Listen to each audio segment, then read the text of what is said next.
I wanted to become a monk. Okay. And that was all I wanted to do. I didn't have a plan B. I was reading Thomas Merton. He was an early influence on me. I liked Thomas Merton, and I was attracted to monastic history. Were you afraid of missing out on the outside world? No.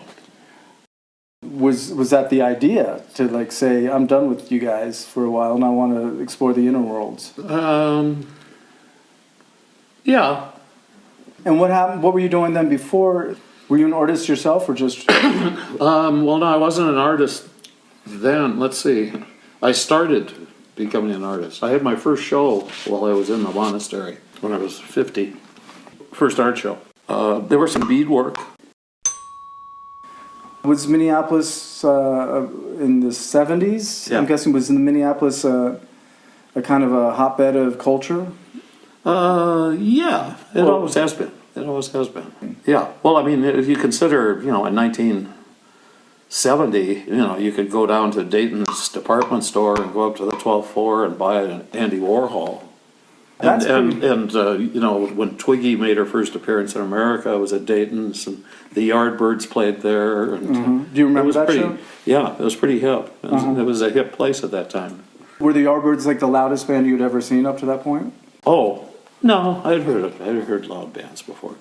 Yeah, well, I saw the Who.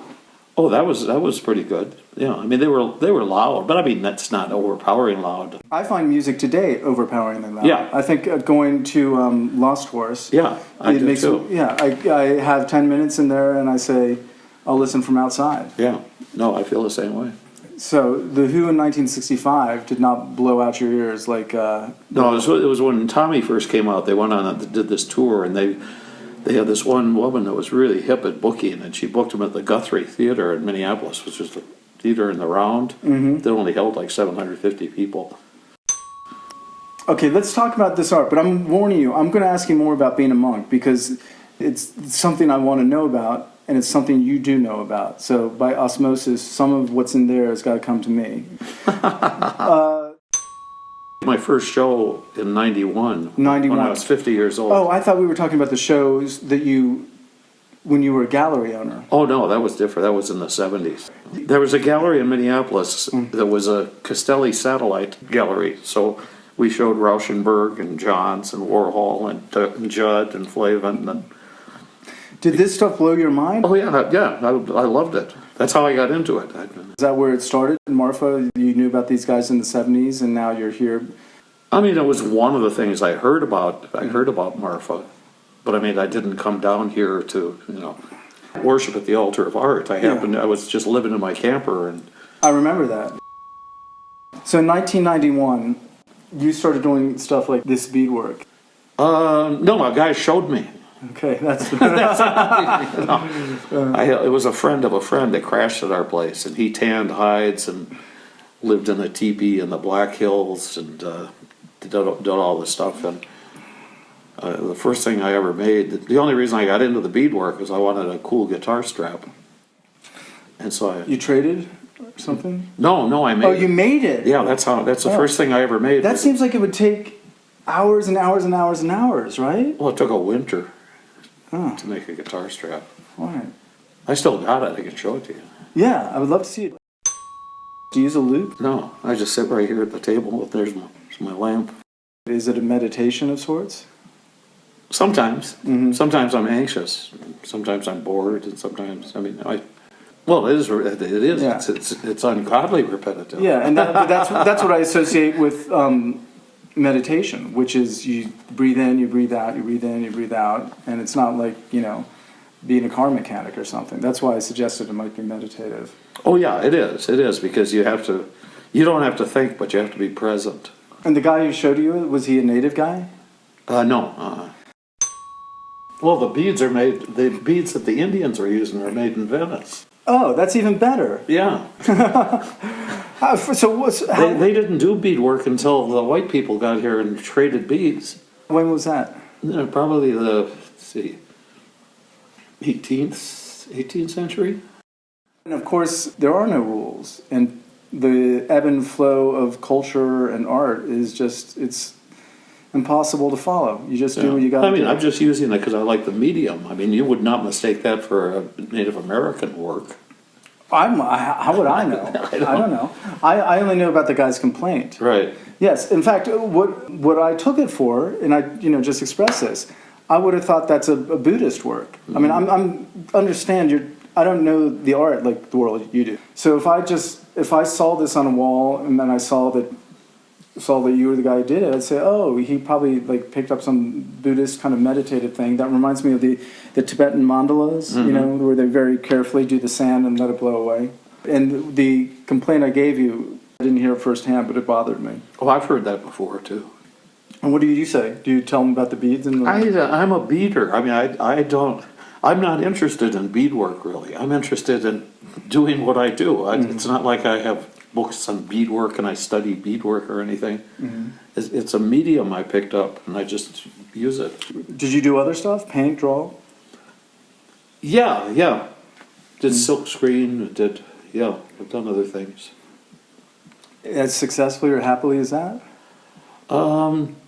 Yeah. Well, there's a silkscreen painting right as you come in the front door there. You tell me if you think I'm off base. I see a connection between that cross and the beadwork. Oh, yeah. Okay. Oh. All right. So.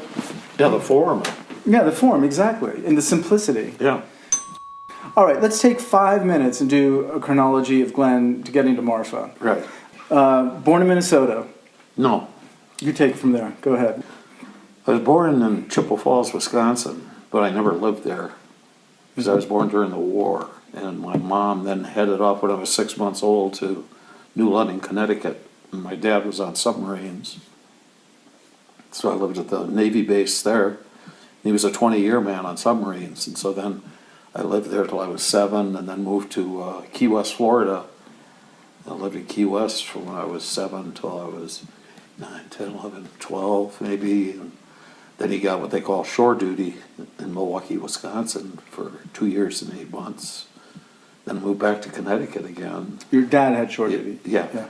And then when he retired after 20 years is when I moved to Minneapolis when I was in like 10th grade, 16. What were you like at 16? Did you get into trouble? Or Oh, yeah. Huh. I mean, I went to 3 high schools in 10th grade.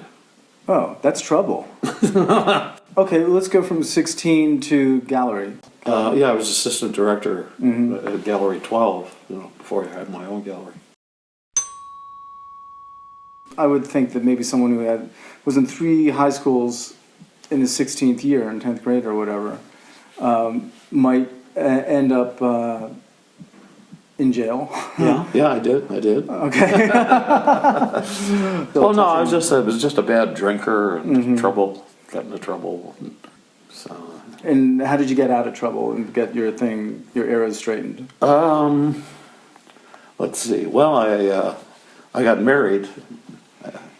My girlfriend got pregnant, and I did what we used to call the right thing. Right. And so that has a tendency to clip your wings a little bit there. Had you always been a creative? Yeah. Mm-hmm. And so you just went applying for jobs? No, I was working at this factory part-time when I was going to the university, and then when I got married, I just went on full-time, so I was a spray painter. Then I got promoted to tool and die maker, where I made dies for zinc die casting. Yeah, there's a pantograph machine, it's called, where you have a pattern. Yeah. Then you have these 4 arms, you adjust them, the proportions that you want, like 8-to-1, So, and then you cut it into this hardened steel. Have you seen how they do it now? Now they have a computer. Exactly. Of course. Yeah. It's a natural for the computer. But in those days, like you'd see a Plymouth Fury emblem, they were like that thick and all shiny on the outside. Yeah. And you'd sit there it'd take you like a month. And you'd work on one die. And after the whole thing was cut out, then you'd start filing out the cutter marks from the inside, and then you'd get sandpaper, and then you go down different grades of sandpaper, and finally you ended up with a little hunk of wood with a little tiny piece of cloth and a diamond compound, and you were rubbing at it, and it was like a mirror inside. So I've always done sort of patient Yeah. kind of work like that. I mean, we're using depth mics and verniers and holding tolerances of thousandths of an inch too. Okay, so tool and die guy to assistant director at a gallery. How did that go? That was I met a guy in night school. I was taking one class a quarter and trying to. It was my last attempt to finish college. And it failed, but I met a guy in night school who said, "Gee, he invited me over to his house. We used to go out for beers and went over to his house, and he had Warhol and Jasper Johns and stuff hanging, and I had never seen it. And I said, "What is this stuff?" And he said, "Contemporary American art." And I said, "Where do you get it?" He said, "Well, my wife was assistant director of this gallery." So I went down there, and I just fell in love with the stuff and started buying it. So you bought it? I was collecting it. Oh, I didn't put that together. Oh, yeah, that's how I started. And then after a while, he said, I know you're working your tool and die job, but would you like to have a job framing and shipping, doing the shipping for the gallery?" And I thought, well, I thought I was going to be stuck in the factory the rest of my life. So, and then I started doing it, and I just was a natural. And when they got busy, all of a sudden they called me on the back room to wait on people, and pretty soon I had a list of clients, and so they hired somebody else to do that and created a position called sales manager, and I was that. And then when one director left, the assistant director moved up, and then he asked me if I wanted to be assistant director. So within 2 years, I went from working on my tool and die machine to being at parties with Warhol in New York. Wow. Well, do you still have that art collection, by the way? No. Oh. It's all. You'd be a rich man, obviously. Yeah. So, in those parties, were you a drug taker and drinker? Let's see. Yeah. Yeah. You had to think back. I could answer that question pretty automatically. Yeah. Well, there are certain periods. Well, there's a period I got into meditation, and there are ebbs and tides. Yeah. Yeah. But even when I was running the art gallery and stuff, I was not in the world of making money. I mean, it was pretty goofy. It was. It's never. I've always been, sort of a socialized personality disorder. Well, that's just like putting coals on the fire for me. But today, if you said I sell Rauschenbergs, that's like a guy who wears a suit with little. That's a guy who's hitting the big time. But in those days, there wasn't that much money in it, and there weren't that many people interested in it. I told you, those Warhol Marylands that sell for $24,000 at auction, the portfolio of 10 came out for $800. They were $80 a piece when they were published. And the self-portraits were $20. You could buy Lichtenstein silk screens for $25. You could in the gallery. Yeah. That you're blowing my paradigm. The idea that you could even get a glass of wine in a gallery for $20 to me. All those paintings, like the Jasper Johns paintings, they're selling for millions. Castelli sold out of his first show for $1,500. And Castelli just had an amazing eye, how did he get on top? He was the right guy at the right place at the right time, and everything came together, and he was. Was he friends with these guys? Yeah. Personal friend. Yeah. Probably not every one of them to varying degrees, but yeah. I mean, he looked after them well. He took care of his artists and was fair with them and respected them. That makes a difference, right? Yeah, and he respected them, but he was a gentleman. And what was your relationship with Castelli? You must have met him a couple times at least. Oh yeah, I mean, we did a show Castelli at Dayton's, and he came and hung out, and then after I closed my gallery, I became a corporate consultant, and I was hired by corporations to pick out art. And so then I used to go to Castelli, and he'd try to sell me stuff. I'd be sitting in the private viewing room with people, bringing paintings by for me to look at. I don't know, 20, 30 years later, were you surprised when these things that were $50 or $150 just were exploding into millions in auction? Oh yeah. I mean, like Robert Scull bought a Warhol painting of the dollar bill painting, for $1,200, and when he died, it sold at auction for $850,000, and later sold for $14 million, and it was $1,200 when he bought it. So the art world was tiny, and it wasn't this high glamour thing. Well, one of the reasons I'm not heavy into the art world, I'm heavy into artists. It turns out they're like a lot of my friends. But one of the reasons I'm not heavy into the art world is because I just don't understand it. I just don't, that amount of money. Well, it's crazy. It's crazy. So you're saying you don't understand it either? Well, I mean, I understand it, and it's been, I mean, wealthy people. It's been a European tradition throughout history is, royalty put their money into jewels and art because it's portable and it's an international currency.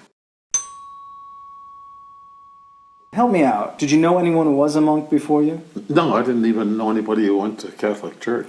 Had you ever been into Eastern religions? Yeah. I studied, Taoism and Hindu religions, and I've always been interested in it. Were you a proselytizer? No. Were you?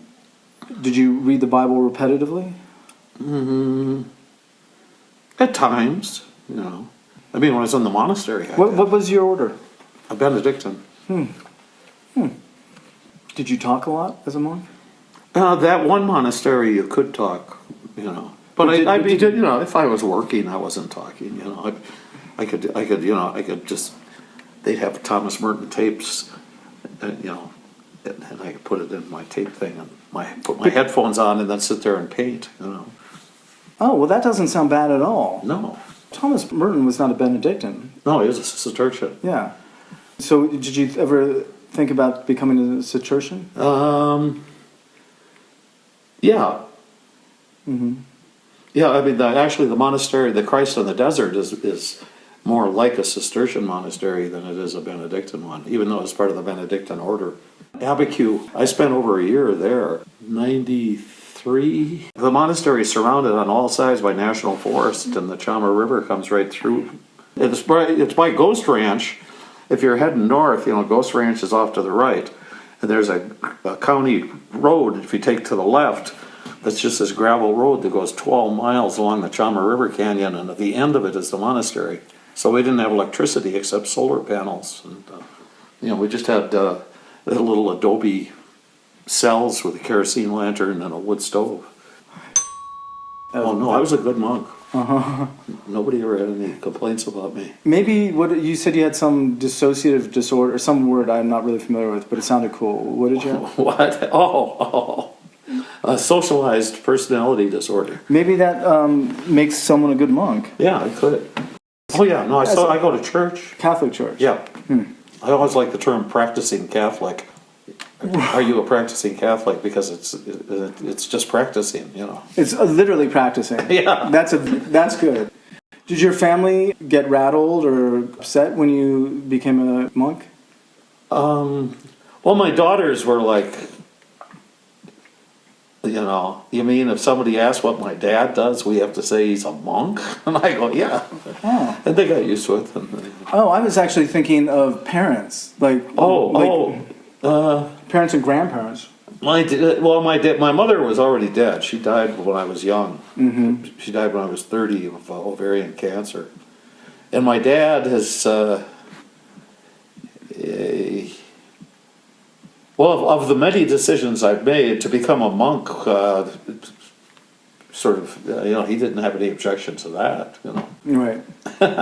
I would say to almost anyone doing anything, if you can take 4 years off and learn to be quote unquote yourself without needing all of the accoutrement of modern society, do it in a flash. Oh no, people go, how can you become a monk? And I tell them I'm amazed that this gig is available. Yes. Well, especially the free food part. Yeah. Oh, and healthcare and clothing and basically, that stuff is world and time worldly to paint. Stuff, huh? And time to paint. Yeah. But obviously you did. What are the chores you got to do?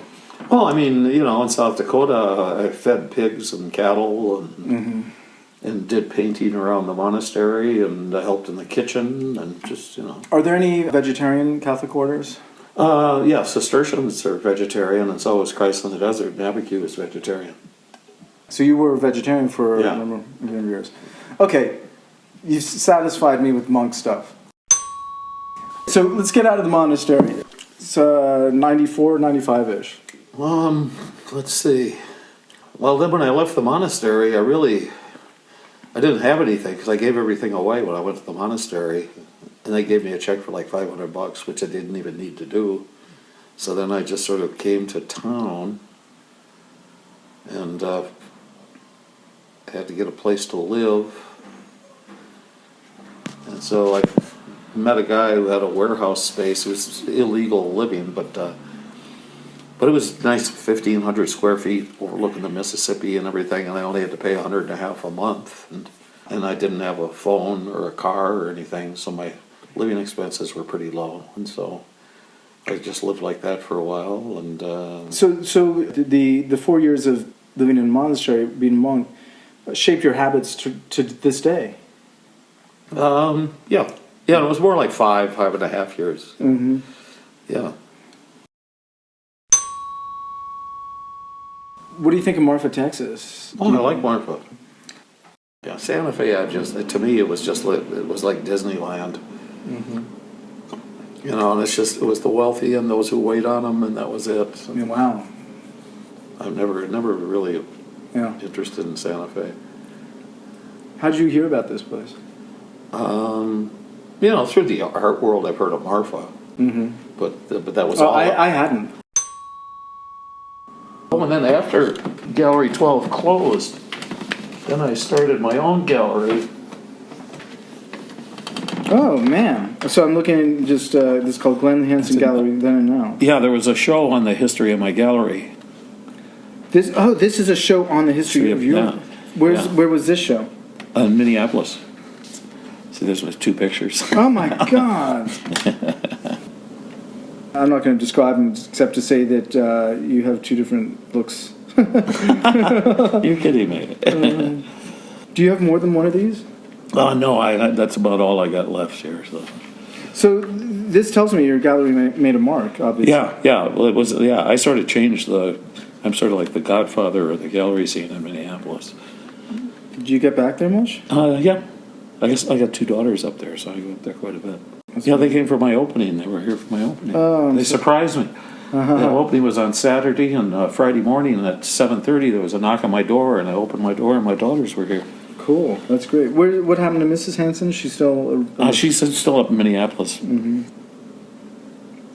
So this is what Minneapolis looks like? Yeah. This was the warehouse district, yeah. See, my gallery, that building there is this one. Uh-huh.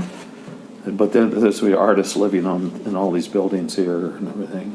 There's more. What year was this? 2011? No. That's when the show was, but my gallery was I opened it in 76 until about 81.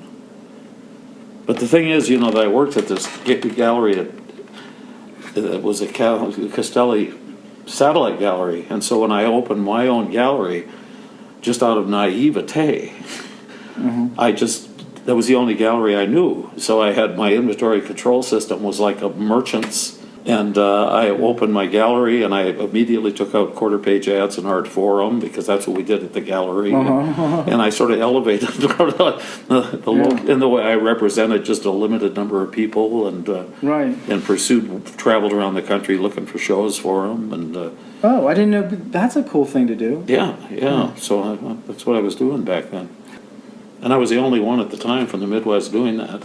Okay. A gallery guy is, it sounds obvious now that I'm saying it, is a talent scout, largely. Yeah. Yeah, and then when you represent, you have a certain amount of artists and a limited number, and you represent them professionally. And when people come into town, hopefully the local museum will recommend you, and they'll come down, and there'll be other museum people or other gallery people, and you try to get them shows. And is this you? yeah. Oh, wow. Yeah, and this is a buddy of mine who was just visiting in January. Him and his wife came down. We're still friends. He did the painting in the back there.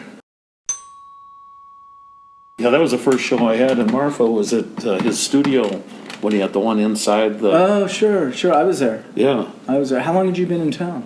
I think I've been here about 6 years. Lent is the period before Easter. It's 40 days.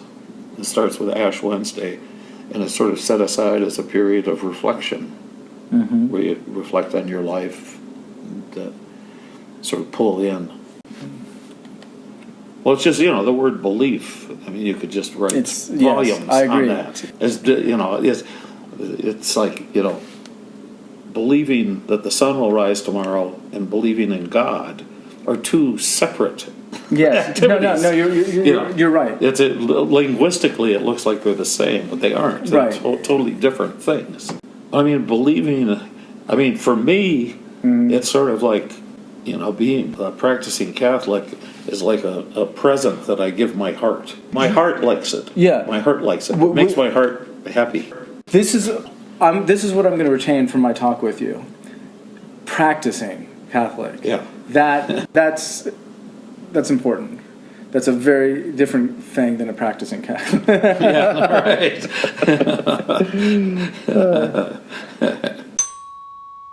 No, I came to Marfa and I